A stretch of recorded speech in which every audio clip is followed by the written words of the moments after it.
আমাদের থাইল্যান্ড ভ্রমণের সপ্তম দিনে এবং ফুকেট ভ্রমণের তৃতীয় দিনে আমরা সবার প্রথমে চলে গিয়েছিলাম জেমস বন্ডের দ্বীপগুলি ঘুরে দেখতে। সেদিন আমরা জেমস বন্ডের দ্বীপগুলি ঘুরে একটু তাড়াতাড়ি ফিরে এসেছিলাম,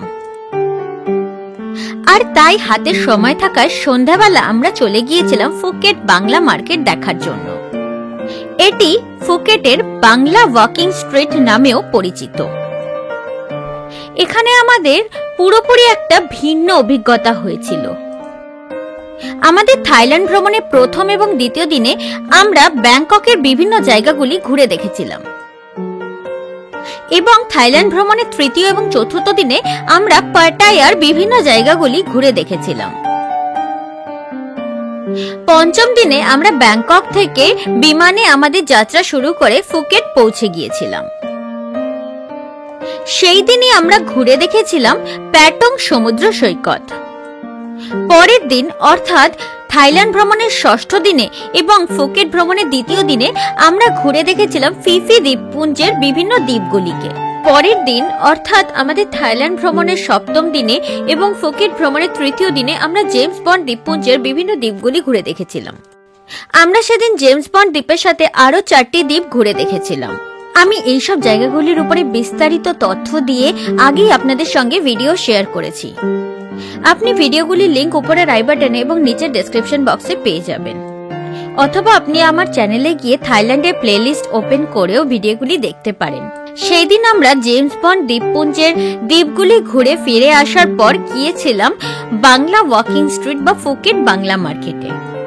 আর আমাদের এই ফুকেট বাংলা মার্কেট ভ্রমণের অভিজ্ঞতা আপনাদের সঙ্গে ভাগ করে নেওয়ার জন্যই আমার আজকের এই ভিডিও। নমস্কার বন্ধুরা, আমার নাম রাজশ্রী আর আমার বাংলা ইউটিউব চ্যানেল পথে পথে ভ্রমণে আপনাদের সকলকে স্বাগত জানাই। চলুন শুরু করা যাক।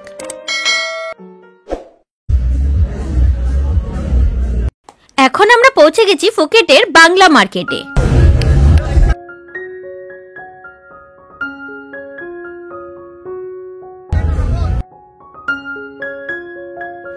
আজ ফুকেটের সাথে আমাদের নবীন প্রেমের তৃতীয় দিন, আর আজ সকাল সকাল আমরা বেরিয়ে পড়েছিলাম জেমস বন্ড দ্বীপপুঞ্জের দ্বীপগুলিকে ঘুরে দেখার জন্য।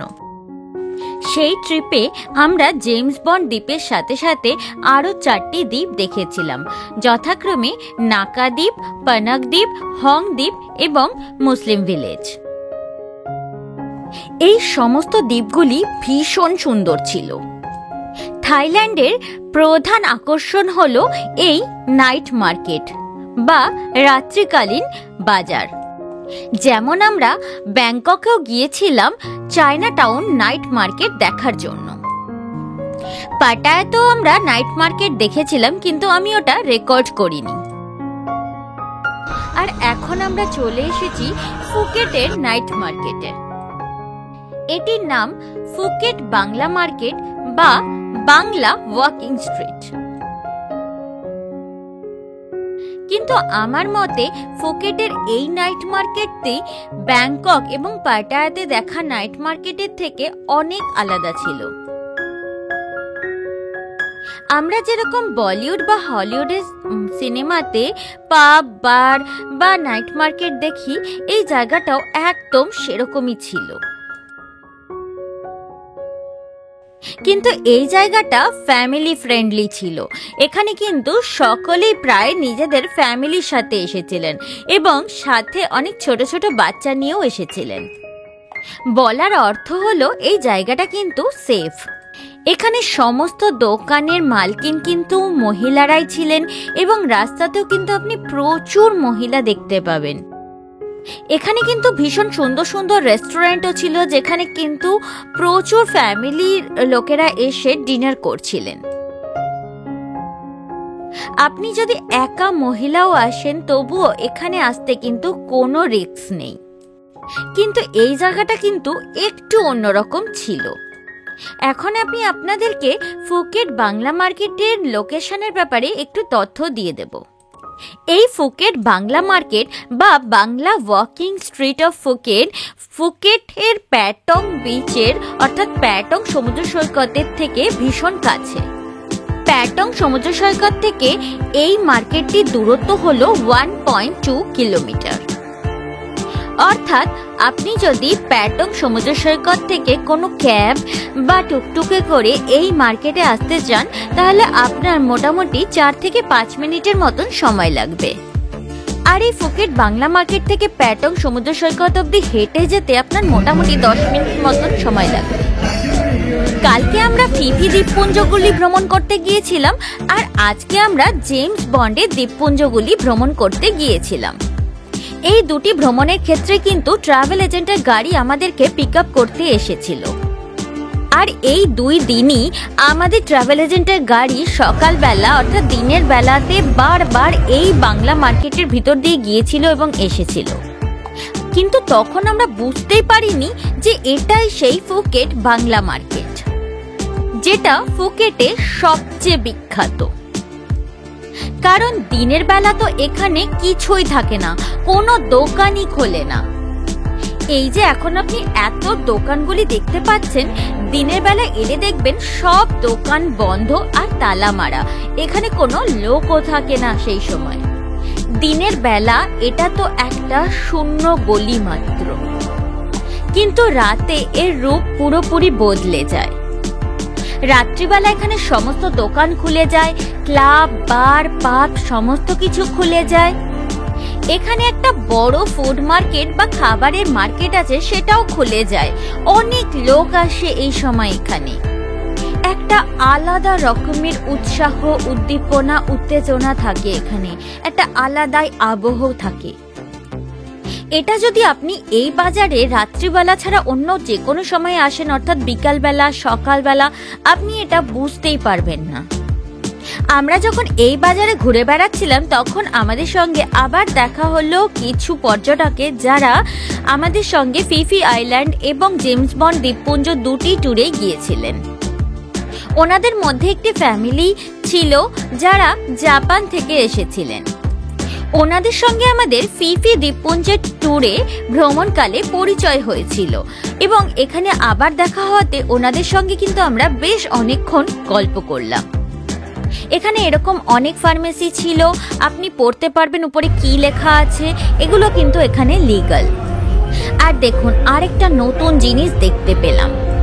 একটা গাড়ি এলো, আর সেই গাড়িতে 2 জন বক্সিং করছিলেন। ভারী অদ্ভুত ব্যাপার, দেখে ভীষণ অবাক হলাম।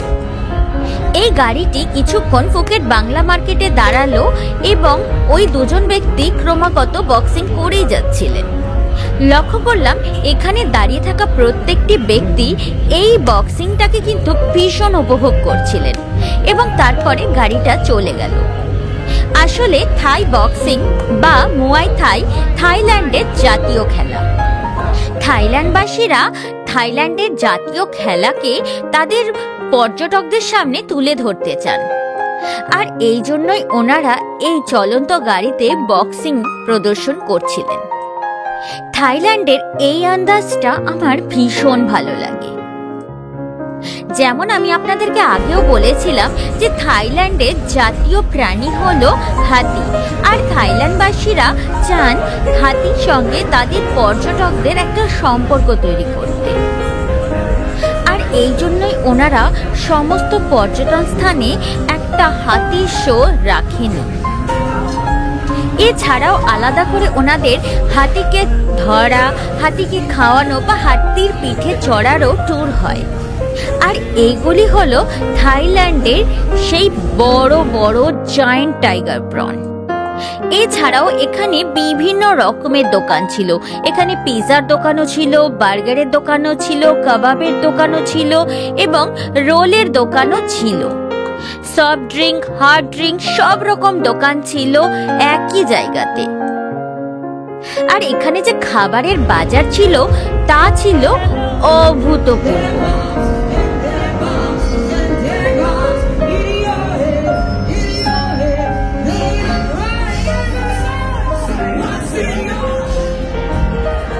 দেখুন সকলে এখানে কতটা আনন্দ করছেন।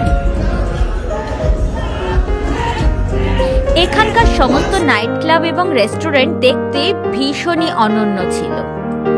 যেমন এটি ছিল টাইগার নাইট ক্লাব। এখানে এই নাইট ক্লাবের সমস্ত জায়গায় আপনি এরকম টাইগার বসানো দেখতে পাবেন। চায়না টাউন নাইট মার্কেটের মতনই এখানেও কিন্তু প্রচুর মল ছিল। আমরা হাঁটতে হাঁটতে পৌঁছে গেলাম এরকমই একটা মলে।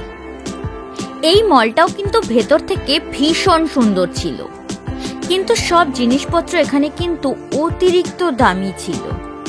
তবে একটা জিনিস আমি এখানে আপনাদেরকে বলতে চাই, এই বাংলা ওয়াকিং স্ট্রিটে কিন্তু আপনি কেনাকাটা করার জন্য সেরকম কিছু পাবেন না। এখানে শুধু আপনি বিভিন্ন রকমের নাইট ক্লাব, পাব, ডিস্কো এবং বিভিন্ন খাবার দোকান পাবেন। থাইল্যান্ডের স্মৃতি হিসাবে আপনি যদি কিছু কিনে নিয়ে যেতে চান তাহলে সেরকম কিছু জিনিস আপনি এখানে পাবেন না। আর এখানে দেখুন এই মলের সামনে একটা ছোট মন্দিরও আছে। আর অবশেষে আমরা ওই মল থেকেও বেরিয়ে পড়লাম আর আবার এসে পৌঁছালাম এই বাংলা ওয়াকিং স্ট্রিটে। আর এবার আমরা ঢুকছি খাবারের বাজারে। এখানে এতক্ষণ ধরে মার্কেটে ঘুরতে ঘুরতে আমাদের প্রচন্ড খিদেও পেয়ে গেছিল। আর এখানকার ফুড মার্কেটে এত খাবারের জিনিস দেখে আমরা আর আমাদেরকে কন্ট্রোলও করতে পারছিলাম না, তাই চলে এলাম কিছু খেতে। আর এখানের খাবারের বাজারে কি কি খাবার পাওয়া যাচ্ছিল সেটা আমি আপনাদেরকে বলে শেষ করতে পারবো না, বরং এটা বলতে পারি এখানে কি পাওয়া যাচ্ছিল না। এখানে ইন্ডিয়ান, চাইনিজ, থাই, জাপানিজ সব রকমের খাবার, সমস্ত দেশের খাবারই পাওয়া যাচ্ছিল।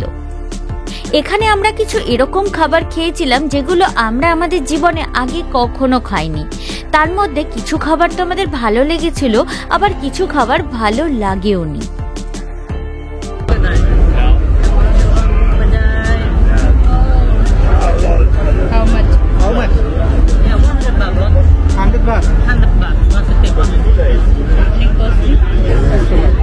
এখানে ঘুরতে ঘুরতে প্রথমেই চোখে পড়লো কাবাবের দোকান।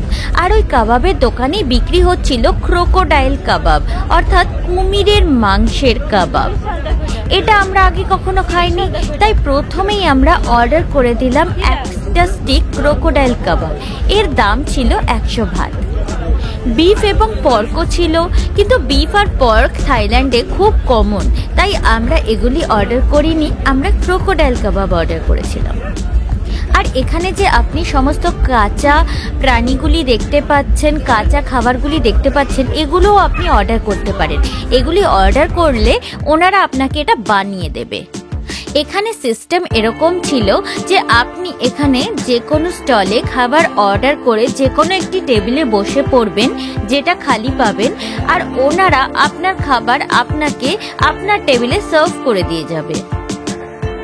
আমরা একটা ক্রোকোডাইল কাবাব, একটা ডাক কাবাব আর 1 প্লেট সুশি অর্ডার করেছিলাম।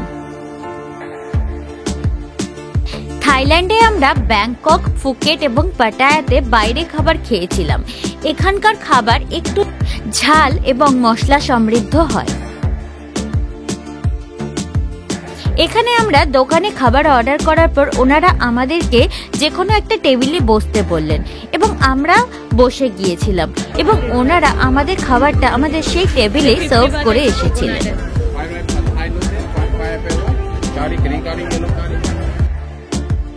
এখানে আমার এই বাজারে ঘুরে দেখতে ভীষণ ভালো লাগছিল। এখানে এত প্রাণী ছিল যে মনে হচ্ছিল আমি সমুদ্রের নিচে আছি, আর সমুদ্রের নিচে সমস্ত প্রাণী আমার সামনে দোকানে সাজানো রয়েছে। দেখুন, এটি হলো ক্রোকোডাইল আর তার পাশেই এটি হলো ডাক। আমরা এই দুটি অর্ডার করেছিলাম। এটি ছিল বিফ এবং এটি ছিল পর্ক। আমরা এই দুটি অর্ডার করিনি। ক্রোকোডাইল আর ডাক কাবাব খেতে আমাদের কেমন লেগেছিল তা আমি আপনাদের সঙ্গে শীঘ্রই শেয়ার করব। এখানে সামুদ্রিক খাবার দাবারই বেশি পাওয়া যাচ্ছিল এবং এখানকার বেশিরভাগ মানুষই সামুদ্রিক খাবারই অর্ডার করছিলেন। কিছু কিছু সামুদ্রিক প্রাণী তো এখানকার মানুষেরা কাঁচাই খাচ্ছিলেন। এছাড়াও নারকেলের জল এবং জুসও পাওয়া যাচ্ছিল।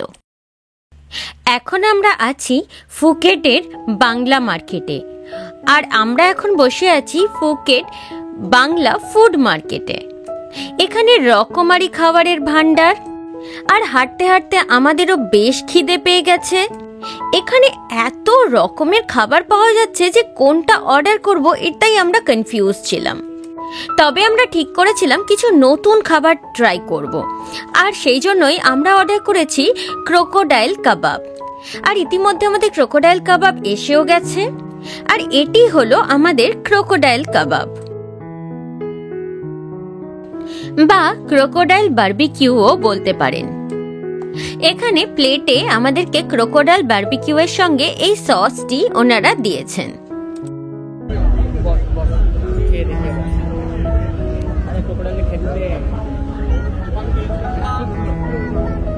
Now he will taste it. Wait.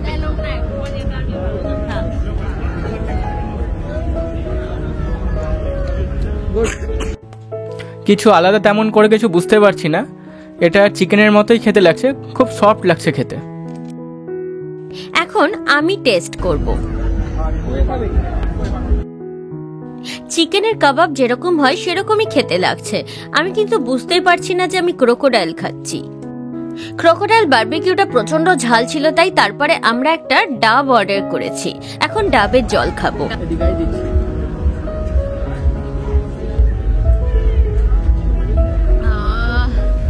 এখানকার ডাবের জল কিন্তু ভীষণ সুস্বাদু।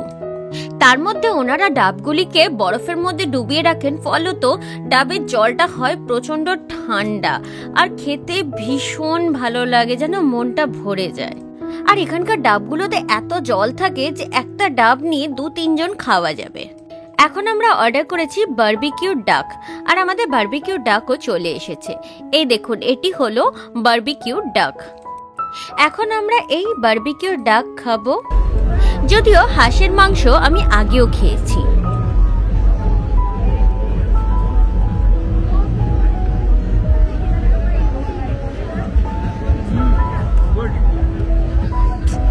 এখন আমি খেয়ে দেখব।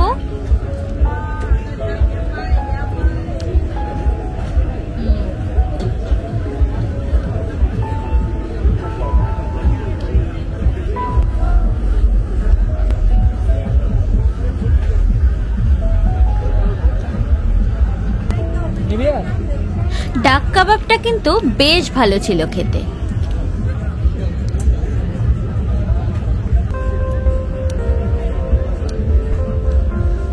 এখন আমরা অর্ডার করেছি সুশি। এখন আমরা সুশি খেয়ে দেখব।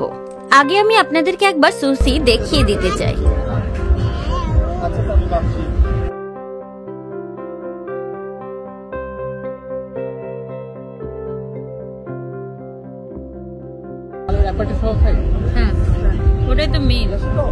এখন আমরা সুশিটা খেয়ে দেখব। Cheers. Thank you.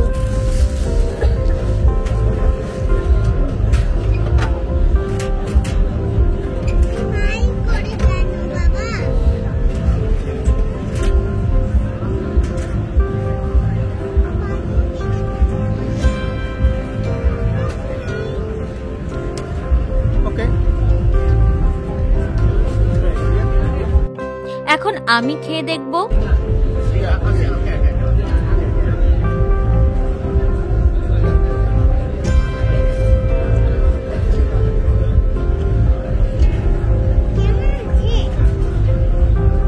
Not good, মধ্যে কাঁচা দিয়ে দিয়েছে ভিতরে।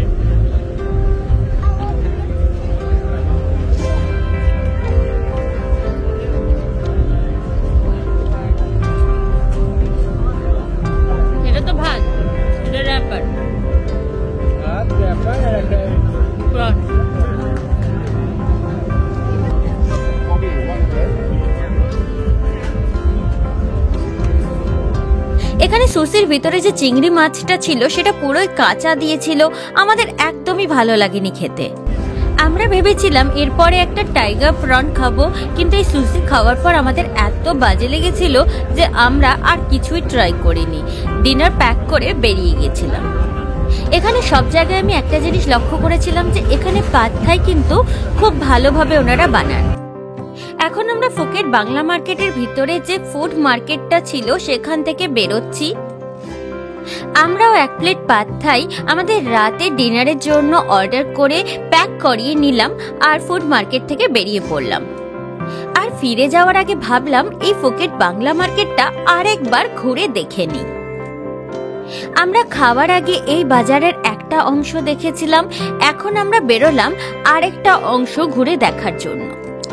এই সিঁড়িটাতে দেখুন আলোটা কেমন খেলছে, যেন মনে হচ্ছে এখানে জল পড়ছে সিঁড়িতে। সত্যি ভীষণ সুন্দর লাগছে। আর এর সাথেই আজকের ভিডিও আমি এখানেই সমাপ্ত করছি। আপনি জানাবেন ভিডিওটি আপনার কেমন লাগলো। যদি ভিডিওটি ভালো লেগে থাকে এবং তথ্যগুলি কাজে লাগে তাহলে ভিডিওটিকে একটি লাইক করবেন এবং ভিডিওটি নিজেদের বন্ধুবান্ধব এবং পরিবারবর্গের সাথে অনুগ্রহ করে শেয়ার করবেন। এবং এরকম ভিডিও আরো দেখার জন্য চ্যানেলটিকে অবশ্যই সাবস্ক্রাইব করবেন এবং সাবস্ক্রাইব করার সময় বেল আইকনটা অবশ্যই প্রেস করবেন, তাতে আমি যখনই কোনো ভিডিও আপলোড করব তার ইনস্ট্যান্ট নোটিফিকেশন আপনার কাছে পৌঁছে যাবে। কাল আমরা ফুকেট শহরটা ঘুরে দেখতে বেরোবো। কাল আপনার সঙ্গে আবার দেখা হবে ফুকেট শহর ঘুরে দেখার সময়। নমস্কার, আপনাদের সকলকে অসংখ্য ধন্যবাদ ভিডিওটি দেখার জন্য।